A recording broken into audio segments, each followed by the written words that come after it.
नमस्कार दोस्तों, स्वागत है आप सभी का मेरी कहानियों में।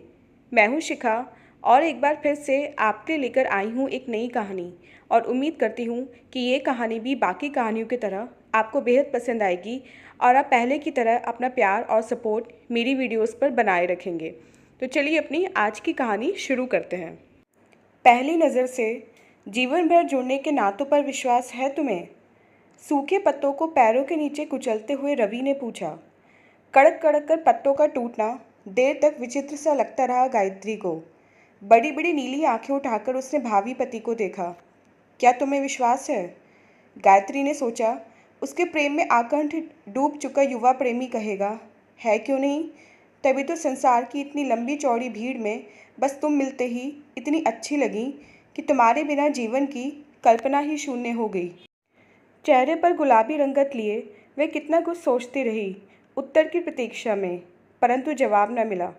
तनिक चौंकी गायत्री। चुप रवि असामान्य सा लगा उसे।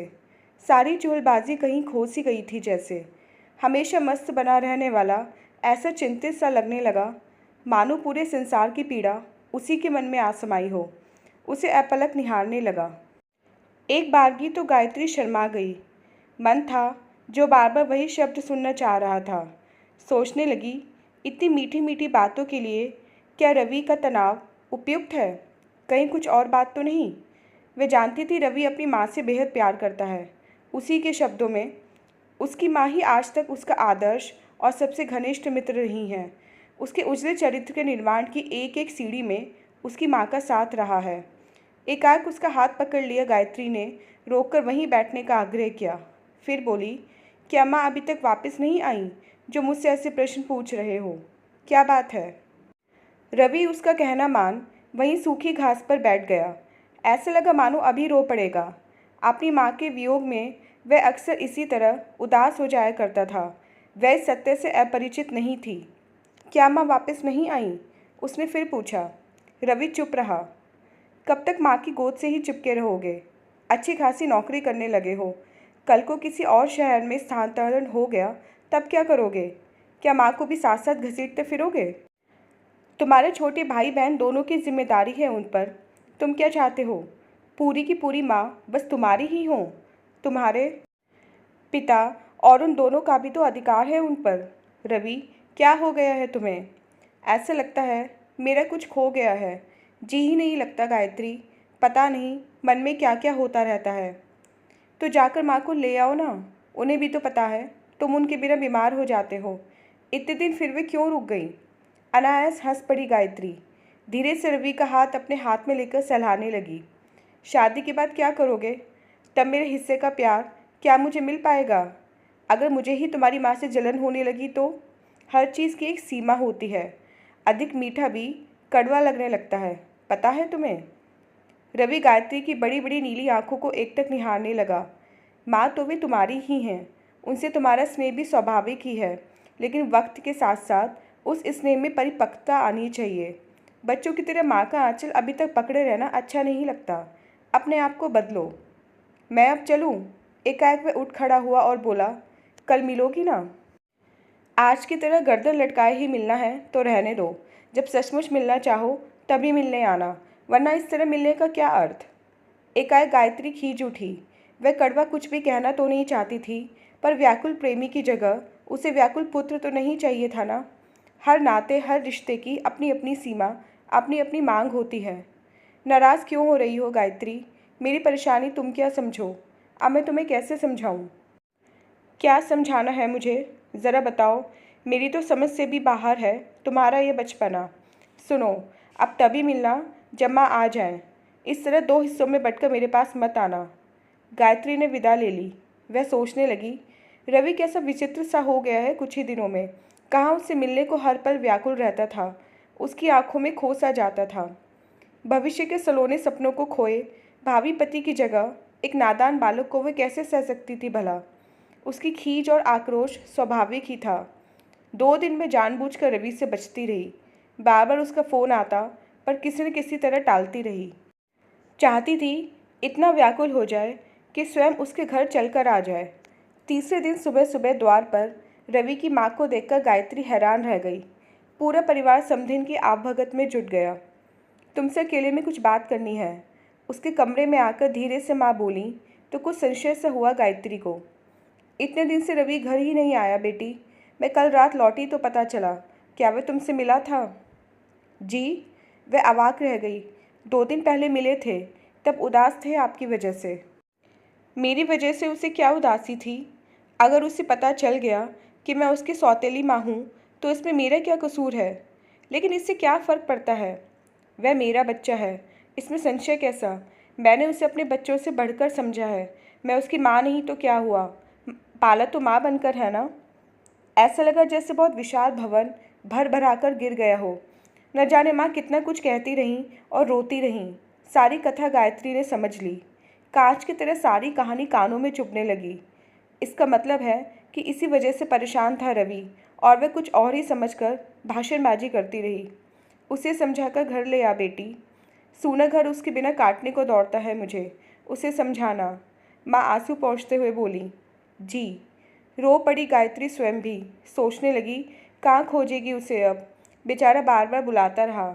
शायद इस सत्य की पीड़ा को उसे सुनाकर कम करना चाहता होगा और वह अपनी ही जिद में उसे अनसुना करती रही। माँ आगे बोली, मैंने उसे जन्म नहीं दिया तो क्या मैं उसकी माँ नहीं हूँ? 2 महीने का था तब। रातों को जाग जाग कर उसे सुलाती रही हूँ। कम मेहनत तो नहीं की। अब क्या वह घर ही छोड़ देगा? मैं इतनी बुरी हो गई? वे आपसे बहुत प्यार करते हैं माँ जी। उन्हें बताया ही किसने? क्या ज़रूरत थी ये सच कहने की? पुरानी तस्वीरें सामने पड़ गईं बेटी। पिता के साथ अपनी माँ की तस्वीरें दिखीं तो उसने पिता से पूछ लिया, आपके साथ ये औरत कौन है? वे बात संभाल नहीं पाए, झट से बोल पड़े, तुम्हारी माँ है। बहुत रोया तब। ये बता रहे थे, बार बार यही कहता रहा, आपने बताया क्यों? यही कह देते कि आपकी पहली पत्नी थी। यह क्यों कहा कि मेरी माँ भी थी? अब जो हो गया सो हो गया बेटी। इस तरह घर क्यों छोड़ दिया उसने? जरा सोचो, पूछो उससे। किसी तरह भाभी सास को विदा तो कर दिया गायत्री ने, परंतु मन में भीतर कहीं दूर तक अपराध बोध सालने लगा। कैसी पागल है वह, और स्वार्थी भी, जो अपना प्रेमी तलाशती रही उस इंसान में जो अपना विश्वास टूट जाने पर उसके पास आया था। उसे महसूस हो रहा होगा कि उसकी माँ कहीं खो गई है। तभी तो पहली नज़र से जीवन भर जुड़ने के नातों में विश्वास का विषय शुरू किया होगा। कुछ राहत चाहिए होगी उससे, और उसने उल्टा जली कटी सुनाकर भेज दिया। माता पिता और दोनों छोटे भाई समीप सिमट आए। चंद शब्दों में गायत्री ने उन्हें सारी कहानी सुना दी। तो इसमें घर छोड़ देने वाली क्या बात है? अभी फ़ोन आएगा तो उसे घर ही बुला लेना, हम सब मिलकर समझाएंगे उसे। यही तो दोष है आजकल की पीढ़ी में, जोश से काम लेंगे और होश का पता ही नहीं। पिताजी गायत्री को समझाने लगे, फिर आगे बोले, कैसा कठोर है ये लड़का। अरे जब माँ ही बनकर पाला है तो नाराज़गी कैसी? उसे भूखा प्यासा नहीं रखा ना, उसे पढ़ाया लिखाया है, अपने बच्चों जैसा ही प्यार दिया है। और देखो ना कैसे उसे ढूंढती हुई यहाँ भी चली आई। अरे भाई, अपनी माँ क्या करती है? यही सब ना। अब और क्या करें वे बेचारी। यह तो सरासर नाइंसाफ़ी है रवि की। अरे भाई, उसके कार्यालय का फ़ोन नंबर है क्या? उससे बात करनी होगी। पिता दफ्तर जाने तक बड़बड़ाते रहे। छोटा भाई कॉलेज जाने से पहले धीरे से पूछने लगा, क्या मैं रवि भैया के दफ्तर से होता जाऊं? रास्ते में ही तो पड़ता है, उनको घर आने को कह दूंगा। गायत्री की चुप का भाई ने पता नहीं क्या अर्थ लिया होगा। वह दोपहर तक सोचती रही, क्या कहती वे भाई से? कितना आसान होगा क्या अब रवि को मनाना। कितनी बातों वह उससे मिलने के लिए फ़ोन करता रहा था और वह फ़ोन पटकती रही थी। शाम को पता चला रवि इतने दिनों से अपने कार्यालय भी नहीं गया। क्या हो गया उसे? गायत्री का सर्वांग कांप उठा। माँ और पिताजी भी रवि के घर चले गए पूरा हालचाल जानने। भाभी दामाद गायब था, चिंता स्वाभाविक थी। बाद में भाई बोला, वे अपने किसी दोस्त के पास रहते हैं आजकल, यहीं पास ही गांधीनगर में। तुम कहो तो पता करूं? मैंने पहले बताया नहीं। मुझे शक है तुम उनसे नाराज़ हो। अगर तुम उन्हें पसंद नहीं करती तो मैं क्यों ढूंढने जाऊं? मैंने कई बार तुम्हें फ़ोन पटकते देखा है। ऐसा नहीं है अजय, हठात निकल गया होठों से। तुम उन्हें घर ले आओ, जाओ। बहन के शब्दों पर भाई हैरान रह गया, फिर हंस पड़ा। 3-4 दिन से मैं तुम्हारा फ़ोन पटकना देख रहा हूँ। वह सब क्या था? अब उनकी इतनी चिंता क्यों होने लगी? पहले समझाओ मुझे। देखो गायत्री, मैं तुम्हें समझौता नहीं करने दूंगा। ऐसा क्या था जिस वजह से तुम दोनों में अबोला हो गया? नहीं अजय, उनमें कोई दोष नहीं है। तो फिर वह सब मेरी ही भूल थी। मुझे ही ऐसा नहीं करना चाहिए था। तुम पता करके उन्हें घर ले आओ। रो पड़ी गायत्री भाई के सामने अनुनय विनय करते हुए। मगर बात क्या हुई थी यह तो बताओ। मैंने कहा ना, कुछ भी बात नहीं थी। अजय भौचक्का कर रह गया। अच्छा, तो मैं पता करके आता हूँ। बहन को उसने बहला दिया, मगर लौटा खाली हाथ ही, क्योंकि उसे रवि वहाँ भी नहीं मिला था। बोला, पता चला कि सुबह ही वहाँ से चले गए रवि भैया। उनके पिता उन्हें आकर साथ ले गए। अच्छा। गायत्री को तनिक संतोष हुआ। उनकी माँ की तबीयत अच्छी नहीं थी, इसलिए चले गए। पता चला वे अस्पताल में हैं। चुप रही गायत्री। माँ पिताजी का इंतज़ार करने लगी। घर में इतनी आज़ादी और आधुनिकता नहीं थी कि भावी पति के विषय में बातें करती रहे, और छोटे भाई से तो कदापि नहीं। जानती थी भाई उसकी परेशानी से अवगत होगा, और सचमुच में बार बार उससे कह भी रहा था। उनके घर फ़ोन करके देखूं? तुम्हारी सास का हालचाल? रहने दो, अभी माँ आएंगी तो पता चल जाएगा। तुम भी तो रवि भैया के विषय में पूछ लो ना। भाई ने छेड़ा या गंभीरता से कहा, वह समझ नहीं पाई। चुपचाप उठकर अपने कमरे में चली गई। काफ़ी रात गए माँ और पिताजी घर लौटे। उस समय कुछ बात न हुई, परंतु सुबह सुबह माँ ने जगा दिया। कल रात ही रवि की माताजी को घर लाए, इसलिए देर हो गई। उनकी तबीयत बहुत खराब हो गई थी। खाना पीना सब छोड़ रखा था उन्होंने। रवि माँ के सामने आ ही नहीं रहा था। पता नहीं क्या हो गया इस लड़के को, बड़ी मुश्किल से सामने आया। क्या बताऊं, कैसे बुत बना टुकुर टुकुर देखता रहा। माँ को घर तो ले गया है, परंतु कुछ बात नहीं करता। तुम्हें बुलाया है उसकी माँ ने। आज अजय के साथ चली जाना। मैं हैरान रह गई गायत्री। कोई बात नहीं, शादी से पहले पति के घर जाने का रिवाज हमारी बिरादरी में नहीं है, पर अब क्या किया जाए। उस घर का सुख दुख अब इस घर का भी तो है ना। गायत्री ने गर्दन झुका ली। कॉलेज जाते हुए भाई उसे उसी ससुराल छोड़ता गया। पहली बार ससुराल की चौखट पर पैर रखा। ससुर सामने पड़ गए, बड़े स्नेह से भीतर ले गए। फिर ननद और देवर ने घेर लिया। रवि की माँ तो उसे गले से लगकर ज़ोर ज़ोर से रोने लगी। बेटी, मैं सोचती थी मैंने अपने परिवार एक गांठ में बांध कर रखा है। रवि को सगी माँ से भी ज़्यादा प्यार दिया है। मैं कभी सौतेली नहीं बनी, अब वह क्यों सौतेला हो गया? तुम पूछ कर बताओ, क्या पता तुमसे बात करे। हम सबके साथ वह बात नहीं करता। मैंने उसका क्या बिगाड़ दिया जो मेरे पास नहीं आता? उसे पूछ कर बताओ गायत्री। विचित्र सी व्यथा उभरी हुई थी पूरे परिवार के चेहरे पर। जरा सा सच ऐसी पीड़ादायक अवस्था में ले आएगा, किसने सोचा होगा। भैया अपने कमरे में है भाभी, आइए, ननद ने पुकारा। फिर दौड़कर कुछ फल ले आई। ये उन्हें खिला देना, वे भूखे हैं। गायत्री की आंखें भर आईं। जिस परिवार की जिम्मेदारी शादी के बाद संभाल ली थी, उसने समय से पूर्व ही उसे पुकार लिया था। कमरे का द्वार खोला तो हैरान रह गई। अस्त व्यस्त बड़ी दाढ़ी में कैसा लग रहा था रवि। आंखें नीचे चुपचाप पड़ा था। ऐसा प्रतीत हुआ मानो महीनों से बीमार हो। क्या कहे वह उससे, कैसे बात शुरू करे। नाराज़ होकर उसका भी अपमान कर दिया तो क्या होगा। बड़ी मुश्किल से समीप बैठी और माथे पर हाथ रखा। रवि। आंखें सुर्ख हो गई थी रवि की। गायत्री ने सोचा, क्या रोता रहता है अकेले में। माँ ने कहा था वह पत्थर सा हो गया है। रवि, ये क्या हो गया है तुम्हें? अपनी भूल का आभास था उसे, सो बलात् होठों से निकल गया। मुझे माफ़ कर दो, मुझे तुम्हारी बात सुननी चाहिए थी। मुझसे ऐसा क्या हो गया? यह नहीं होना चाहिए था। सहसा स्वर घुट गया गायत्री का। वह रवि, जिसने कभी उसका हाथ भी नहीं पकड़ा था, अचानक उसकी गोद में सिर छिपाकर ज़ोर ज़ोर से रोने लगा। उसे दोनों बाहों में कस के बांध लिया। उसे इस व्यवहार की आशा कहाँ थी? पुरुष भी कभी इस तरह रोते हैं? गायत्री को बलिष्ठ बाहों का अधिकार निष्प्राण करने लगा। ये क्या हो गया रवि को? स्वयं को छुड़ाए भी तो कैसे? बालक के समान रोता ही जा रहा था। रवि, रवि बस। हिम्मत करके उसका चेहरा सामने किया। ऐसे लगता है मैं अनाथ हो गया हूँ। मेरी माँ मर गई हैं गायत्री, मेरी माँ मर गई हैं। उनके बिना कैसे जिंदा रहूँ, कहाँ जाऊँ, बताओ। उसके शब्द सुनकर गायत्री भी रो पड़ी। स्वयं को छुड़ा नहीं पाई, बल्कि धीरे से अपने हाथों से उसका चेहरा थपथपा दिया। ऐसा लगता है आज तक जितना जिया सब झूठ था। किसी ने मेरी छाती में से दिल ही खींच लिया है। ऐसा मत सोचो रवि, तुम्हारी माँ जिंदा हैं, वे बीमार हैं। तुम कुछ नहीं खाते तो उन्होंने भी खाना पीना छोड़ रखा है। उनके पास क्यों नहीं जाते? उनमें तो तुम्हारे प्राण अटके हैं ना। वे क्यों उन्हें इस तरह सता रहे हो? वे मेरी माँ नहीं हैं, पिताजी ने बताया। बताया तो क्या जुर्म हो गया? एक सच बता देने से सारा जीवन मिथ्या कैसे हो गया? क्या? रवि टुकुर टुकुर उसका मुंह देखने लगा। क्षण भर को हाथों का दबाव गायत्री के शरीर पर कम हो गया। वे मुझ बिन माँ के बच्चे पर दया करती रहीं, अपने बच्चों के मुंह से छीन मुझे खिलाती रहीं, इतने साल मेरी परछाई बनी रहीं। क्यों? दया व शीना, वे मेरी सौतेली माँ है। दया इतने वर्षों तक नहीं निभाई जाती रवि। 2-4 दिन उनके साथ रहे तो हो क्या, जो ऐसा सोच रहे हो। वे बहुत प्यार करती हैं तुमसे, अपने बच्चों से बढ़कर हमेशा तुम्हें प्यार करती रहीं। क्या इसका मोल इस तरह सौतेला शब्द कहकर चुकाओगे? कैसे इंसान हो तुम? एकाएक उसे परे हटा दिया गायत्री ने। बोली, उन्हें सौतेला जान जो पीड़ा पहुंची थी, उसका इलाज उन्हीं की गोद में है रवि, जिन्होंने तुम्हें पाल पोस कर बड़ा किया।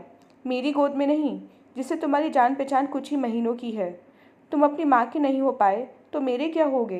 कैसे निभाओगे मेरे साथ? लपक कर उसका हाथ पकड़ लिया रवि ने। मैं अपनी माँ का नहीं हूँ, तुमने ये कैसे सोच लिया?